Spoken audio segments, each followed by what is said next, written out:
C'est une satisfaction totale, hein, en toute sincérité.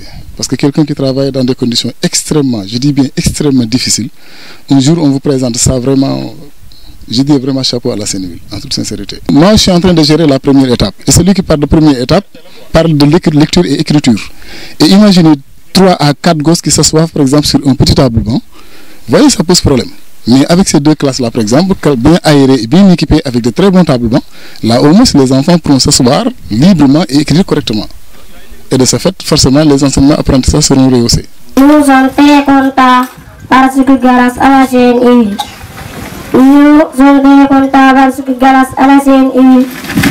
nous avons des très belles classes équipées et un bloc sanitaire. Nous prenons l'engagement de bien surveiller ce joyeux unique dans le département. Monsieur le directeur de la Sen'Huil, merci.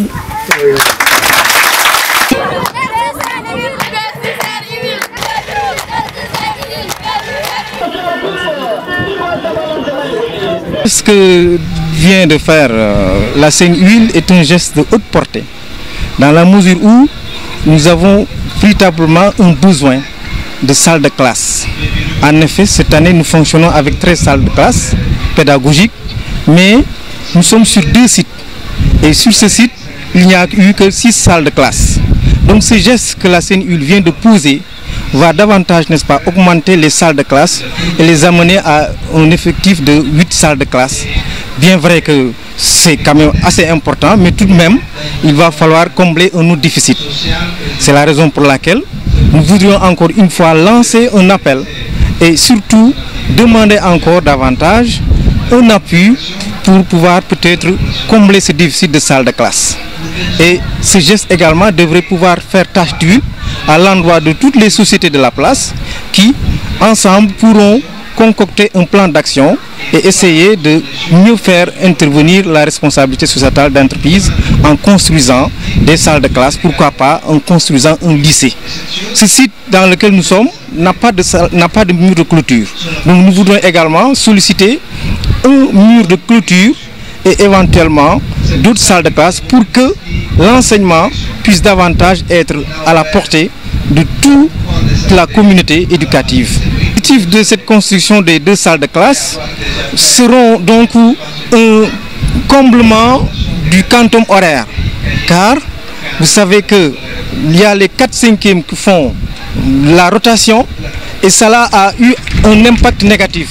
Donc les conséquences positives de ces 2 salles de classe viendront en appoint pour pouvoir donc doter de ce quantum horaire le nombre qui a été donc bien retenu, à savoir donc un enseignement de qualité au niveau des enseignants.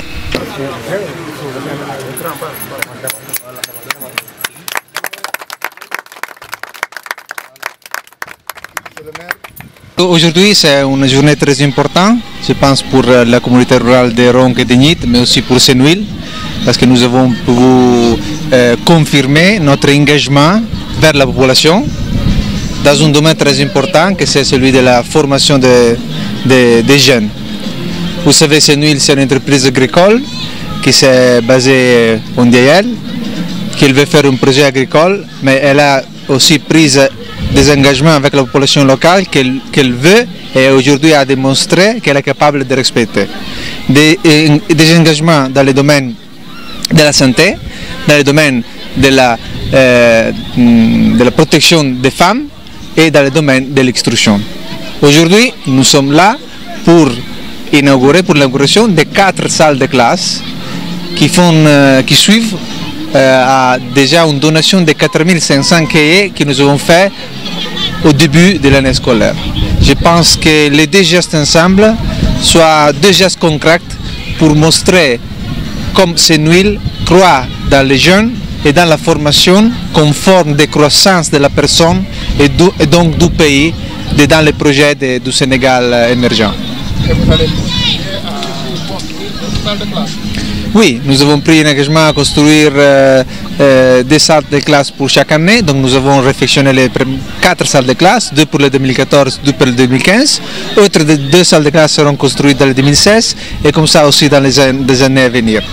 C'est évident que moi j'espère que le projet Senwil aura aussi de bons résultats agronomiques et économiques, parce que plus les résultats seront importants pour la société, plus nous aurons la possibilité de transférer à la population locale des bénéfices, qui ne sont pas seulement ce que vous voyez aujourd'hui, les salles de classe, mais sont aussi les jardins de femmes que nous avons déjà donnés à la population, qui sont les points d'eau que nous avons réalisés, qui sont les cahiers que nous avons donnés, qui sont les points médicaux que nous avons créés à la base pour toute la population, etc., etc. On a fait beaucoup des activités parce que notre objectif c'est de créer un projet intégré avec la population locale. Donc c'est une île intégrée avec l'INDEAL et la population qui habite l'INDEAL.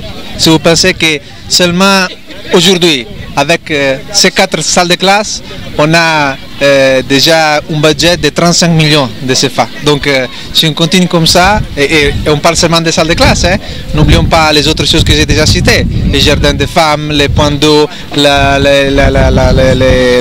point pour les médicaments, etc., les donations que nous avons faites, etc. Donc si on pense déjà à tout ça, je pense que nous sommes déjà un tour à 100 millions de CFA que à partir du début du projet aujourd'hui, la société a investi sur le territoire.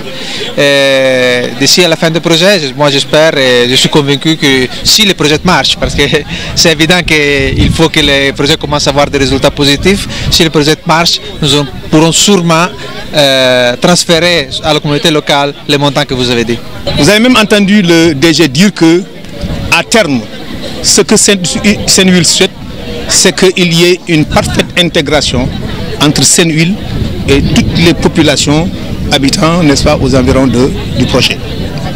Et ça, nous pouvons bien croire que c'est ça leur credo et que c'est l'objectif qu'ils visent et qu'ils cherchent à l'atteindre, parce que déjà les actes déjà posés en sont une preuve.